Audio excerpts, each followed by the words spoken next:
Mike, at one point in time, Sam Pittman was listed as the worst Power 5 head coach in college football. He's talked about that openly. That motivated him. KJ Jefferson was also listed as the worst quarterback in the SEC, and that motivated him. So what about Arkansas's head football coach leads you to believe that he is the best college football hire in the last 5 years? I had questions as well because he never had head coaching experience. He had never had a coordinator experience. He was a great offensive line coach, good recruiter.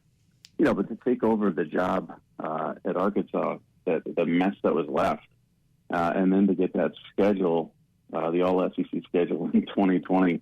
When I looked at that schedule that came out, there were two guys that I sort of messaged, Eli Drinkwitz at Missouri and Coach Pittman, and I said, you guys got screwed.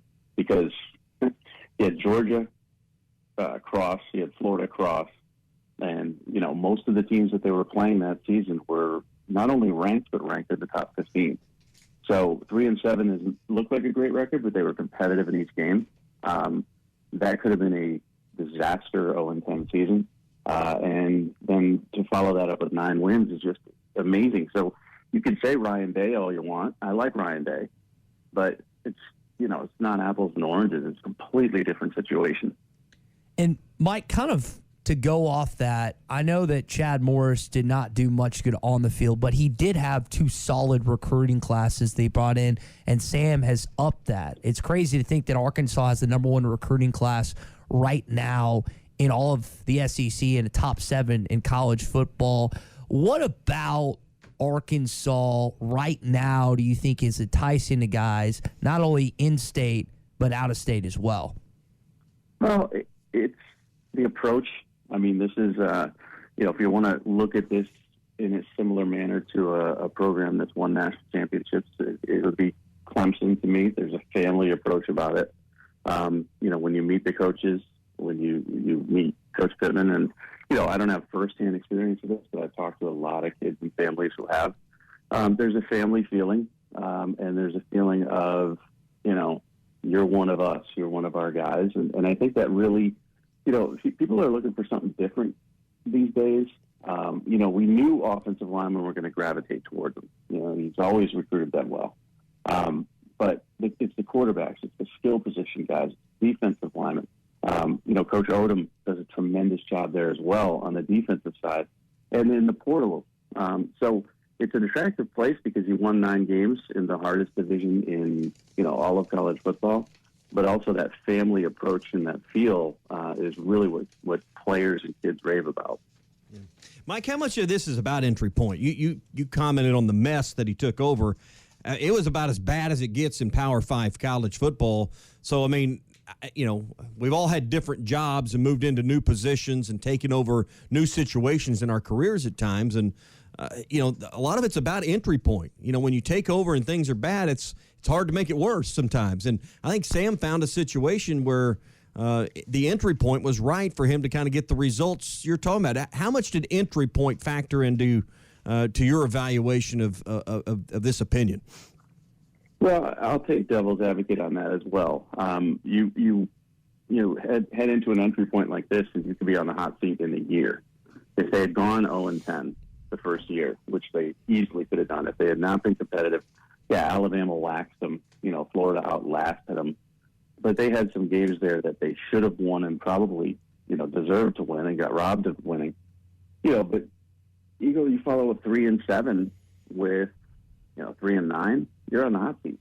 And to rebuild a program that fast in this day and age, it's easier now with the portal, but it's still not easy. I would say there's 2 coaching jobs that stand out to me over the last decade. And I won't go back to Bill O'Brien at Penn State because that was a disaster as well, and he did a tremendous job, keeping that program alive. Matt Rule at Baylor, I was astonished at what he was able to do because that was just a absolute, dumpster fire. And Sam Pittman, they had talent, but this is 2-10 seasons in a row. It's hard to sell that to kids. It's hard to win. It's hard to build a winning atmosphere. It's hard to teach kids how to win. And he did that. And that's why I just think it's a fascinating, amazing job that he's done. Now, again, the pressure's on. You win 9, now fans want 11. It's never, ever fun. So entry point is, you can't get worse than what happened under Coach Morris, but you could certainly maintain and be on the hot seat. We could be talking about him going into the season under fire. And part of what Sam had to deal with, and everyone else did, but was he came in during the COVID year with no actual spring practice and all the other limitations that went along with the pandemic. So that was no right way to start for anyone as a transitional new head coach. Couldn't recruit. You can't recruit on the road. The restrictions. The evaluation in 2020 for me, having done this for 25 years, was just very, very difficult. It was a lot of film, a lot of guesswork, and there were a lot of kids that I guarantee you that schools offered, and when they were finally able to see them in person. And remember, there's some kids in this recruiting class, this 2020 recruiting class, they never laid eyes on physically, which is impossibly rare now. But there are kids that look great on film and then showed up. It's like, okay, where's the tight end that I offered? I'm right here. Well, you're 3 inches shorter than you listed. That type of stuff is really hard to navigate through. And building relationships as a new coach in a new place. He's got ties to the Midwest and that conference, but everything was against him. Everything was against him. But when I saw that schedule, that was when I was like, the SEC's against them.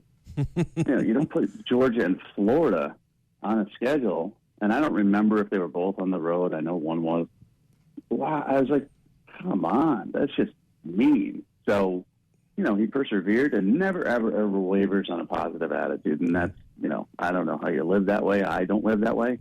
But that's what he does. He had Georgia at home and Florida on the road. So you mentioned kind of feeding the monster. Got to 9 wins last year with the bowl win over Penn State.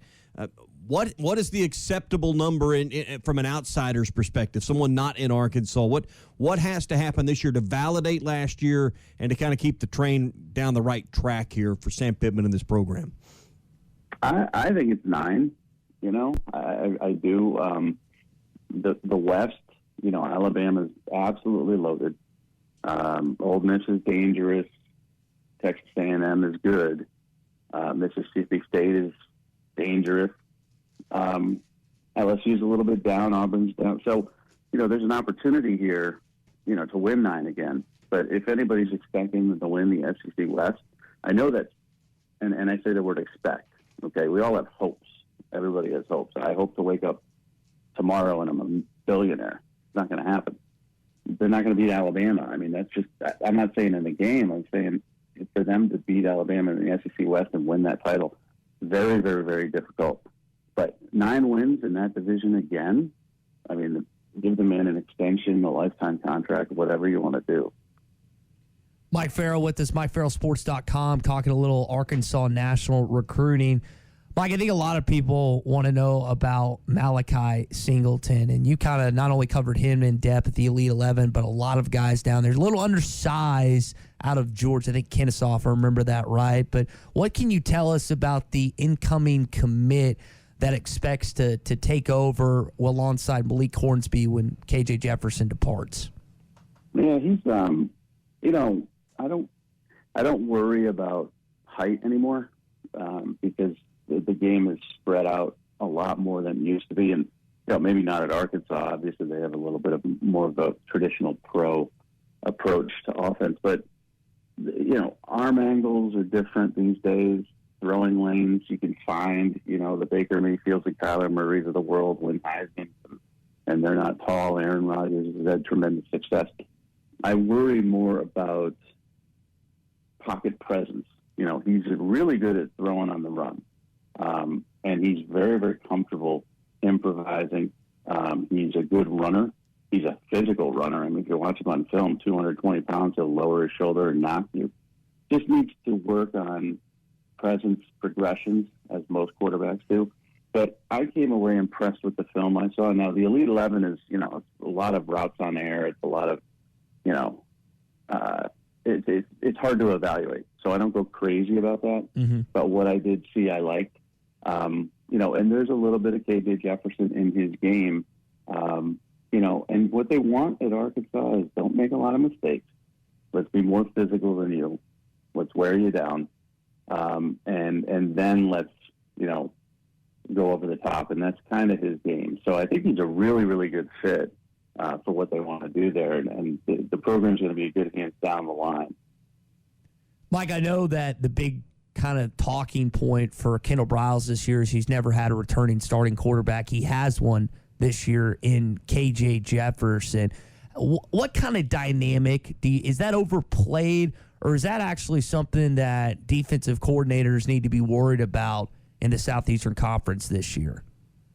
There's an extremely important comfort level when you have a returning quarterback.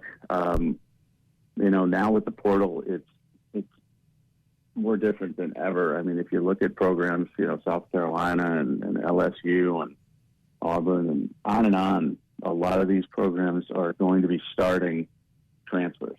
To have somebody who's, worked in your system, is familiar with your system, is coming back off a great year and very confident, that's important because all the comforts of home are in place for him. So, to have a better season than 21 TDs and 4 picks, that's hard. He set the bar pretty high. He ran for, almost 700 yards last year. But he's going to be a more mature version of what you saw last year, and I think that's dangerous to a lot of people. Now, they need to replace Burks. He was a bailout guy. But I think you're going to see a little bit more tight end. I don't think you're going to see a little bit more of an offense that maybe doesn't go downfield as much. Hazelwood is very talented, but we don't know what we're getting there. But I think you're going to see a more efficient KJ Jefferson and a guy that, keeps the mistakes down and the offense on the field. And, they're going to be hard to deal with from a physical standpoint with KJ Jefferson and Rocket Sanders and the way this team is built. And I think that's what Pittman wants.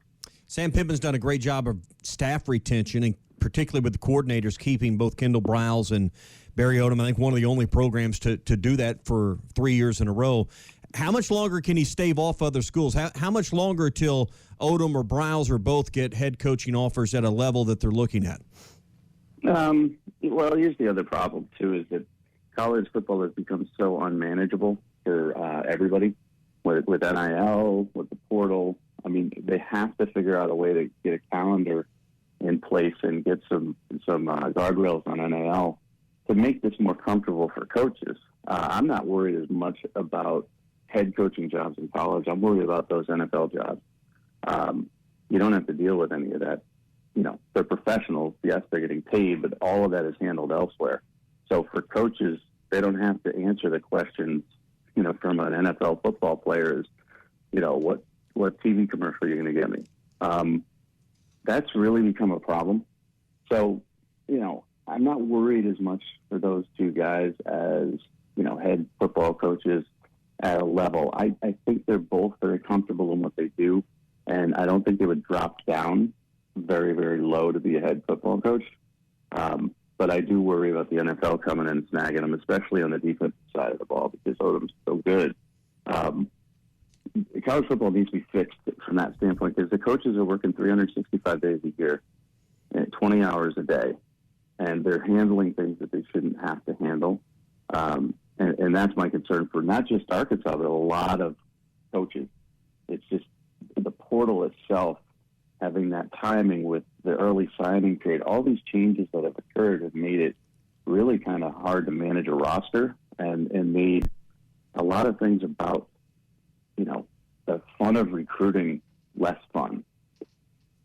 Mike, we'll leave it there this morning. We really appreciate you waking up early with us, sharing some of your not only Arkansas insight, but national insight as well. And hopefully your conclusion about Sam Pittman being the best hire in the last 5 years holds some weight in the coming years, man. We appreciate it. How do you guys get up this early? It's a great question. It's a bad habit we're in. I mean, it was 6:30 there when we started, right? Yeah, it was 4:30 when we got up. Yeah, 4 a.m. Oh, my. You guys are amazing. It's a bad habit.